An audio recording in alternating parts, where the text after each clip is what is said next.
E agora a gente vai falar um pouquinho sobre o livro Anjos e Demônios na Suma Teológica, no qual eu escrevi também para finalizar esse nosso momento aqui. Esse livro, ele iniciou aqui no Instituto Santo Atanásio. Eu dei um curso nos começos do Instituto aqui, quando o Instituto começou. O primeiro curso que eu dei foi Patrística, e depois, no segundo semestre, eu dei esse curso de Anjos e Demônios na Suma Teológica de Santo Tomás. E fui para o Instituto lá de Tubarão também, dar esse curso dos Anjos e Demônios. E aí o pessoal falou para mim, por que não fazer um livro? E aí eu fiquei pensando, né? Por que não fazer um livro? E aí eu peguei esse material e depois desenvolvi, ampliei ele um pouquinho mais e deu origem a esse livro que nós temos aqui hoje, dos Anjos e Demônios na Suma Teológica. Então esse livro ele tem uma introdução. Aí no capítulo 1 eu falo sobre o contexto, né, e delimitações, tem a necessidade do estudo, a fundamentação bíblica, uma fundamentação patrística, uma fundamentação do magistério da igreja, do catecismo da igreja, que vai falar sobre os anjos. Depois eu começo tratando no capítulo 2 da questão da natureza angélica, já na Suma Teológica mesmo. Eu vou comentando as questões das 50 a 53, que tratam da natureza angélica no capítulo 2. No capítulo 3 eu trato das questões que tratam do conhecimento angélico. Eu vou falando das questões 54 a 58. No capítulo 4 eu trato da questão da vontade, o amor, a produção, a perfeição, como é que um anjo move o outro e a linguagem dos anjos, que são as questões 59, 60, 61, 62, 106 e 107 da Suma Teológica. Aí depois eu trato no capítulo 5 da organização, do poder, da ação, missão e guarda dos anjos, que são a questão 108, 110, 111, 112 e 113 da Suma Teológica. No capítulo 6 eu trato das questões que falam referentes aos demônios, que é a questão 63, 64, 109 e também 114 da Suma Teológica. No capítulo 7 eu vou tratar da queda dos anjos, dos apelativos dos anjos maus, da ação do demônio, da questão da possessão demoníaca e do exorcismo, da questão do satanismo, da missa negra e também do rock, que aparece em algumas músicas. Falo também da Suma Demoníaca do Padre Forteia e das obras do Padre Gabriel Amorte, que foi o exorcista oficial do Vaticano. E no capítulo 10 eu falo como é que os santos combateram o demônio. E aí eu vou falar sobre Santo Antão, o Evagrio, São Bento, São Francisco, São João Maria Vianney, Padre Pio, Santa Faustina, entre outros. E como combater o demônio e como também desenvolver uma vida espiritual, baseado no livro Teologia da Perfeição Cristã, de Antônio Royo Marim, que é um grande teólogo espiritual, né, que escreve dentro da linha de espiritualidade. Sobre os anjos, na Suma Teológica de Santo Tomás de Aquino.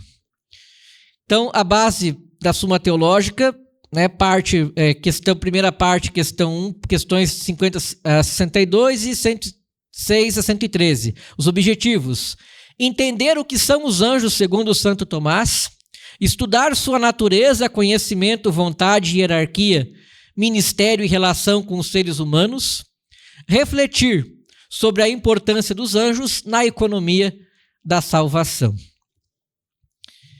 Santo anjo do Senhor, meu zeloso guardador, se a ti me confiou a piedade divina, sempre me rege, me guarde, me governe, me ilumine. Amém. Natureza dos anjos, questão 50 da Suma Teológica, da substância dos anjos em si mesmos. Então, os anjos são substância puramente espiritual, sem corpo. São criaturas imateriais e também imortais. Não são compostos de matéria e forma, mas de essência e existência. Questão 51. Se os anjos têm corpo unido à sua substância, Tomás conclui que os anjos não possuem corpo, mas podem assumir formas corpóreas. Exemplo, no livro de Tobias, o anjo Rafael ali vai explicar, tem a passagem que ele vai acompanhar, né, o jovem Tobias, e daí ele fala assim, mas a gente via que você se alimentava, que você comia, que você fazia tal coisa, né? Então ali ele vai falar que ele, né, parecia que ele estava fazendo tudo aquilo, mas ele não fazia, mas ele explica, né? Então dá essa no livro de Tobias ele trata isso, né, que o anjo pode assumir formas corpóreas. Então, às vezes, tem questões do espiritismo, né, que as pessoas pensam que está falando com aquela pessoa que morreu, mas é igualzinho, eu via, né, a pessoa, até a voz e tudo mais. Tal. O anjo tem esse poder. Tá? O anjo tem esse poder de assumir formas corporais. Tá? Na Bíblia está escrito, o Jesus deixou bem claro no Evangelho de Lucas 16, que não tem como o morto vir, né? De Abraão e Lázaro, ele fala bem isso, né? Não tem como vir a esse mundo, porque o rico estava lá no inferno e pediu, mas que vem alguém dos mundos do morto lá para avisar. Não tem como. Jesus disse que não tem como. Lá na terra, ele já deixou as pessoas que vai falar sobre isso. Então, não tem como aparecer, isso aí é bíblico. E essa prática de evocar os mortos, né, é quiromancia, né, na Bíblia, isso aí é proibido no Antigo Testamento. Então, quando se faz algo contra a vontade de Deus, então é sempre o inimigo, né, o diabo que é contra Deus, que vem a aparecer. Então, cuidado com essas falsas doutrinas. Questão 51, né? Se os anjos têm corpo unido à sua substância. O Tomás conclui que os anjos não possuem corpo, né, mas podem assumir as formas corpóreas. A questão 52. Modo de agir dos anjos nos corpos. Eles agem nos corpos por vontade e por poder superior, não por força física. Os anjos, eles são maiores do que nós, mas não mais do que Deus. Eles são criaturas de Deus, mas eles são mais poderosos do que nós, porque são espíritos. Eles estão num outro nível que a gente não está. Movimento, questão 53, o Tomás vai tratar do movimento local dos anjos. Podem mover-se de um lugar a outro, não por deslocamento físico, mas pela aplicação de sua presença. Então, ele pode estar aqui agora e pode aparecer direto na outra sala. Ele não vai andar daqui até lá, como nós fazemos. Não, é a presença dele, né? Então, ele está aqui e pode aparecer lá. Conhecimento angélico, questão 54. Como é que o anjo conhece? Os anjos conhecem por espécies infusas, ideias recebidas diretamente de Deus. Não adquirem conhecimento por experiência sensível. Quem adquire conhecimento por experiência sensível somos nós, que precisamos dos nossos sentidos, né, para conhecer. Questão 55. O conhecimento natural dos anjos. Eles conhecem o mundo criado na medida em que Deus lhe infundiu esse conhecimento. Seu conhecimento é limitado à sua ordem. Questão 56. Conhecimento que os anjos têm dos singulares. Eles podem conhecer realidades particulares por iluminação divina ou por ação direta. Conhecimento da alma humana. Eles não conhecem diretamente os pensamentos do coração. Isso só Deus. Tá? A não ser se Deus permitir ou o homem manifestar. Mas eles observam muito bem a gente. Os sinais e as inclinações que a gente dá. E aí eles tentam. Tá?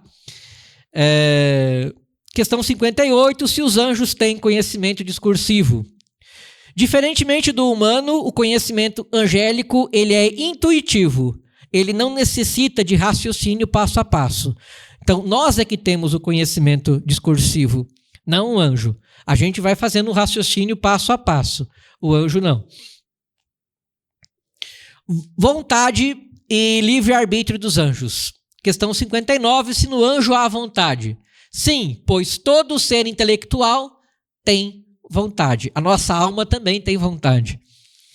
Tá? E a nossa alma é intelectual. Nós somos intelectuais e corporais, somos corpo e alma. O anjo é só alma, tá? Só espírito. Eles são também capazes de amar, escolher e servir livremente. Questão 60, o amor e o ódio nos anjos. Anjos bons amam o bem e odeiam o mal. Os anjos maus, os demônios, odeiam o bem por deformação de sua vontade. Nós temos também a hierarquia angélica. Questão 61 vai tratar da criação dos anjos. Eles foram criados no início do tempo, imediatamente por Deus. Eles todos foram criados bons.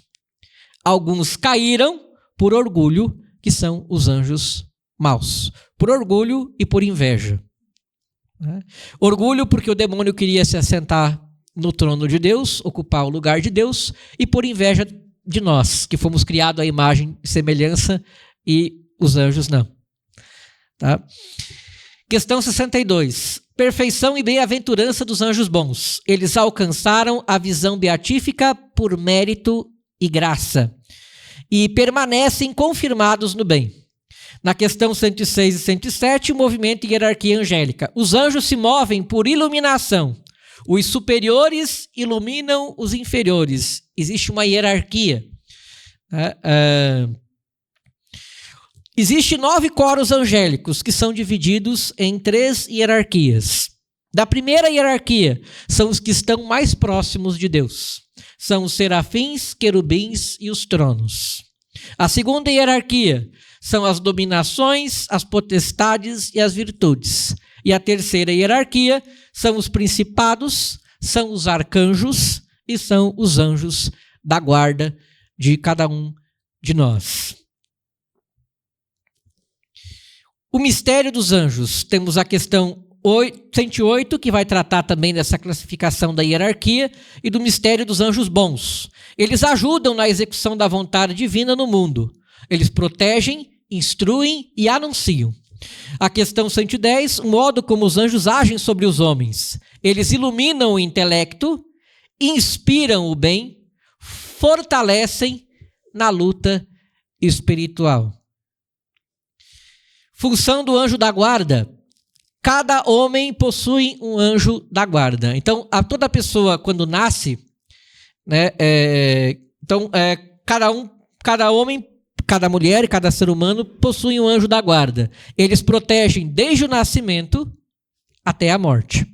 E quando a criança está na barriga da mãe, é o anjo da mãe que protege o bebê, né, que está ali. Agora, quando a criança nasce, aí ela vai ter o anjo dela.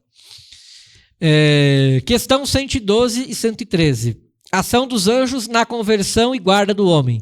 Eles ajudam na conversão dos pecadores e eles também protegem contra tentações e perigos espirituais. Salmo 91. Porque aos seus anjos Deus dará ordens a teu respeito, para que te guardem em todos os teus caminhos.